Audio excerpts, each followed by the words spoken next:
Hi, welcome back to the Launch Point Leader Podcast. My name's Lori. This is Beau. And we are so excited to be back here for another week to share with you a letter a listener has written into us.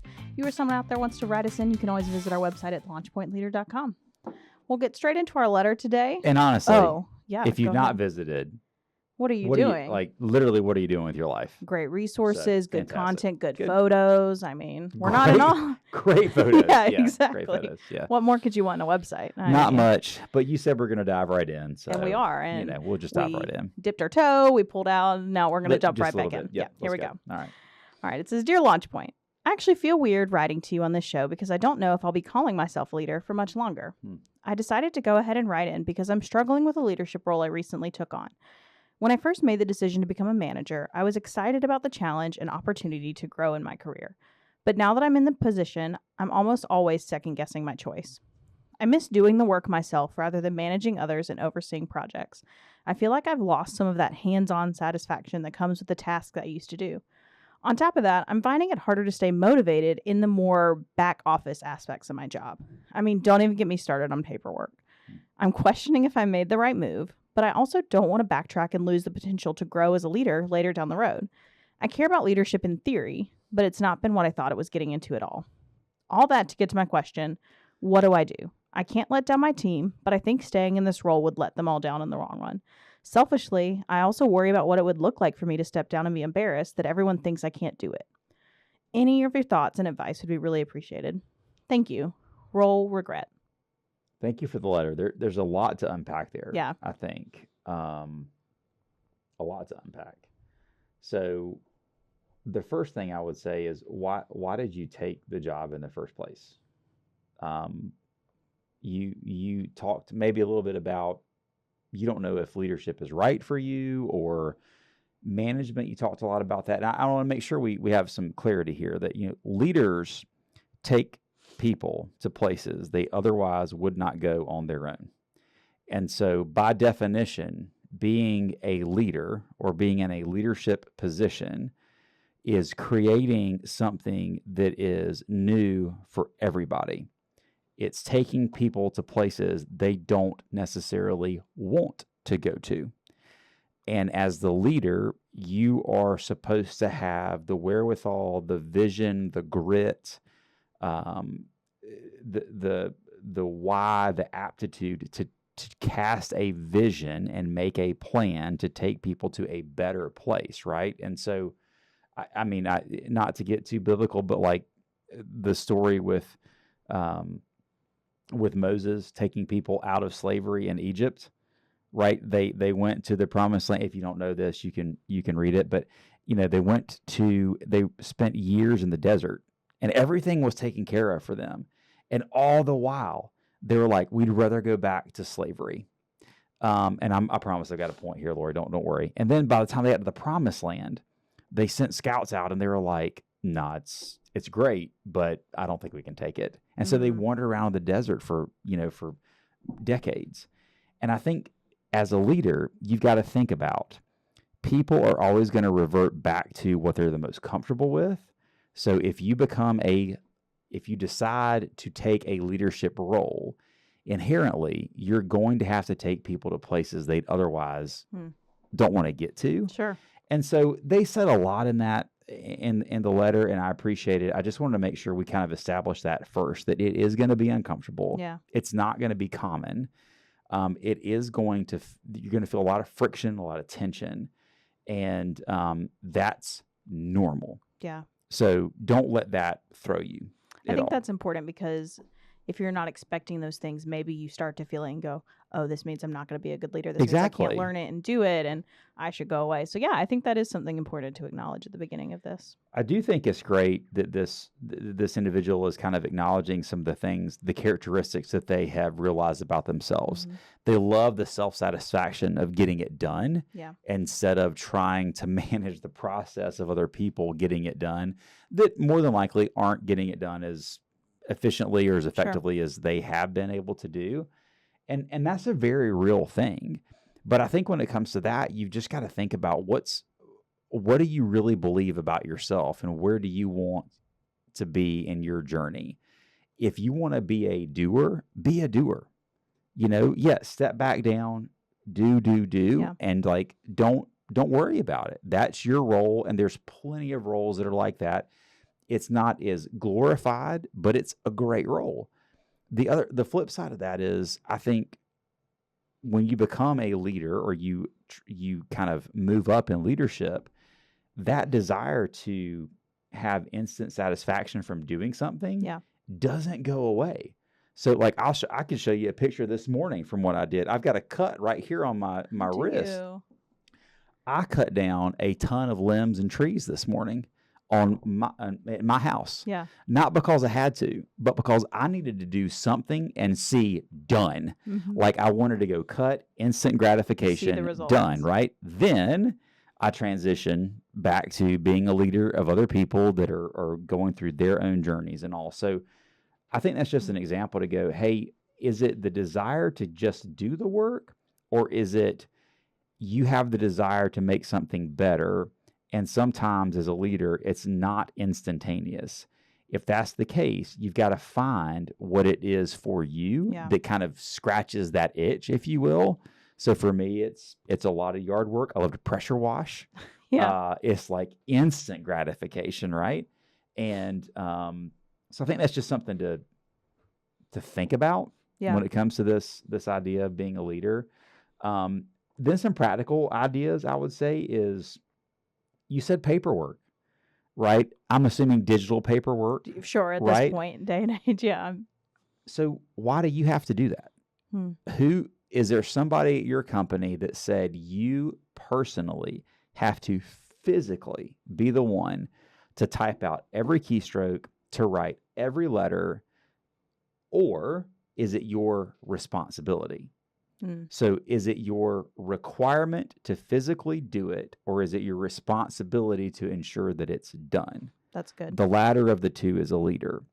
And so if you don't have restrictions that are really tight around this, I would say think about what the worst parts of your job have become and go, how do I farm these out to people that are highly capable, that might not be in my position, but that are great members of my team that could do this, and I have to check up on it, sign off on it, and then submit it, and it's off of my plate, and I'm giving somebody else additional opportunities, they otherwise wouldn't have had. That's good. I love requirement versus responsibility, and that's something I think every leader needs to sit down and go through, because when you get especially newer in a role, and we work with leaders that are kind of in their first year or two, I think they view everything as a requirement. And you see, like, they get a text about something, they get an email about this needs to get done, they're stopping what they're doing and getting it done right then. And it's like, hey, what needs to happen there is you need to take a step back out of it, evaluate, and say, all right, how can I get this done through someone else, or how can the group collective, and I think there's probably someone on your team that maybe is good at that. That there's sure still going to be things that probably will follow on the requirements for you. But when you were speaking earlier, I wrote down, like, build time in your schedule to do some of that hands-on work every week. I think is something that could do that. And that's great. Through allowing your other team members, that's where you make the time to get to still do some of that hands-on work where you can see those results like you did. Go get instant, and not always instant gratification, but do what you've been doing and love, while still letting yourself level up. Yeah, and if you do that as a leader, your people around you that have that job on the daily basis will see the passion that you have for it. Absolutely. And so as you try to take them to places they otherwise wouldn't go, they've got that experience with you doing the things that you used to do, that you have passion for. They've got that in their Rolodex now to go, okay, when she is trying to push me or take me here, I believe them, right? Because I've seen what them they're doing, do this before. See their care for so it. I think that's a good point to think about there. Yeah. And I think last thing for this is like, or maybe the last 2 points. We talked about whiteboard sessions before, and it's simply just saying, what's the current reality of your situation that is difficult, not fun, not satisfying, not working for you? Put it on a whiteboard. And then on the other side, go back and go, what do I want it to be? Like, what do I hope it will be? And then take a break, listen to some good music, have some good food, and then figure out that space in between and go, what do I group together? And then what are 2 or 3 things I can kind of tick off the board this week to take action on to get it from where it is to where I want it to be? Yeah. And just try that for, a month or so and see if that helps. Yeah. I think those are some of my favorite, meetings I get to do with people is when somebody books a whiteboard session and just, you're going to get into it. I mean, nitty-gritty. Nitty-gritty. Yes. You're getting detailed. It's the best place to get all the thoughts swirling around in your head. Yes. Onto one place. And like you said, you start to group it together, and the actions I see people take out of those sessions, invaluable. You take 2 hours out of your week to do that, I guarantee you're going to see solid results from that. Last point I wanted to make was they talked, I think, at some point about, is it right for me? Should I step down? If I do, I don't want it to harm my future growth opportunities. One of my heroes in leadership was going through something incredibly personal at a point in his role where he could have taken on a much bigger opportunity in the organization. And both the organization and he decided, led by him, that it wasn't the time because of the stuff that he was having to deal with personally. And so he stepped away from that leadership role, dealt with what he needed to deal with. And when that was in a good place, he came back and he was just better than ever. Was even at a higher role in the organization. Still to this day, one of the most influential people in my personal leadership journey. And he decided, hey, this isn't right for me right now. Mm-hmm. So we don't know everything that a listener is going through. Right. So I think in that scenario, our personal lives sometimes have to play a huge part, or even just our mental, emotional health. If you need to step back for that, do it. Yeah. Like, don't hear me say fight through it until it's not healthy anymore. Fight, but then if you got to step back, step back. Yeah. Work on what you need to work on, and then come back even better than you were before. And I don't think that shows weakness. I think that shows incredible self-awareness, strength, and humility, because that's what we need in leaders to take people to where they otherwise wouldn't go. Yeah, I think I was thinking along the same lines. If this person evaluates some of the stuff we talked about and says, I'm still just not seeing it, I'm not making that connection. Yeah. I think there is a world where absolutely they should step down. And I thought of a time when I was newer in my journey and I took over a role that somebody had left, and instead of them leaving the company, they had stepped down. So it was like the person that had trained me and taught me a lot, now all of a sudden we're flipped and I'm the one leading meetings and doing this. That's not awkward at all.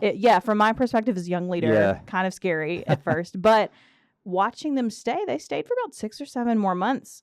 I think they were one of the most respected people on our team. And the person they became when they stepped down was someone that visibly was stressed and visibly was not the best version of themselves. They became a joy to work with every day. You could you could physically see their shoulders were higher when they walked in. Like, don't discount that. If you're not feeling your best, I guarantee your team is seeing that. Yeah. And just remembering the transformation they took, and they were just honestly fun to be around. They were great at their job. Like, I don't think there was anybody, maybe the first week or so, but after that first week, there was nobody that was saying, oh, why aren't they still doing their job? Like, people got it, I think, and nobody lost respect for them. I think when they left, it was on the best terms. It was, the situation ended way better than if they had tried to maintain those 6 or 7 months in that same role. Yeah. I guess we're all created differently, right? Absolutely. And so even though it might not work out for a particular individual in a, quote, leadership role within a company, it doesn't mean that individual is not a huge leader in their family, in their peer group, in their community. Like, yeah, I agree. Like, I selfishly want you to win wherever it is that you are. And if you've said yes to the role, let's go get it. But if that's not the best case scenario for you, then I think don't discount the idea that, hey, look, you're still an incredible person as long as your heart and head are in the right place, and you're still can be a leader of other people without the title in your company. So, yeah, that's good. Lots of good things to think about. It's kind of fun. I haven't thought about that scenario in a long time. So just reading this letter kind of took me back to that. But Yeah. Role regret, I really appreciate it. I think there's some great things in here. I think first, don't take struggle or challenges that are coming your way, new emotions, things you didn't know to expect, make you automatically assume you're not cut out for being a leader, not built for it. There's so many resources to develop and sharpen those muscles. If you pull back on your why of why you took the position in the first place and find that there is that long-term desire there. But I think as you look into it, look at, like you said, I think another great point to take away from today is responsibility versus requirement. Yeah. Key. Write that out. Have a whiteboard session like we talked about. And then I think if you do all of that and you come to the conclusion that it's not the right fit for right now, like you said, it doesn't mean forever. And two, it's going to be best not only for you, but for your team in the long term. And That's so right. I think having that honest conversation with yourself is important work. And you just writing this and processing this way is already a great step towards that. So I hope, there's been some great information here for you today that you're able to look at your situation as a whole and make the right decision for you. And if those are out there struggling with similar situations, please write us in. We'd love to have a conversation. We'd love to schedule a whiteboard session with you. Work through these issues because they're very difficult things to kind of manage on your own. And whiteboard might sound so simple. Yeah. But it really is a breakthrough thing when you're managing or leading people. It really is a huge deal. Yeah, So it's don't something about discount when I give a person the marker for the first time and I'm like, all right, write down everything that's frustrating you right now. And the first couple items are like, I guess this. And I'm like, I'm going to walk away for 5 minutes, like write everything. And I come back in the morning, it's like full, right? That's right. And it's like you've seen their brain like splat everything out. Just dump everything out they've been thinking. Yeah, it is. It's really fun to see like the start of the kind of the hesitation and like, I don't know the value in this to you're able to walk away after a couple hours with one, you just feel better because you've written it out, and two, clear actions. That's good. So obviously we're biased towards that, but we are. There's lots of other things we've talked about today that you can do as well. Yeah. If you or someone else out there wants to write us in, please always visit our website and submit a question at launchpointleader.com. Thanks so much, and we'll see you next week. See ya.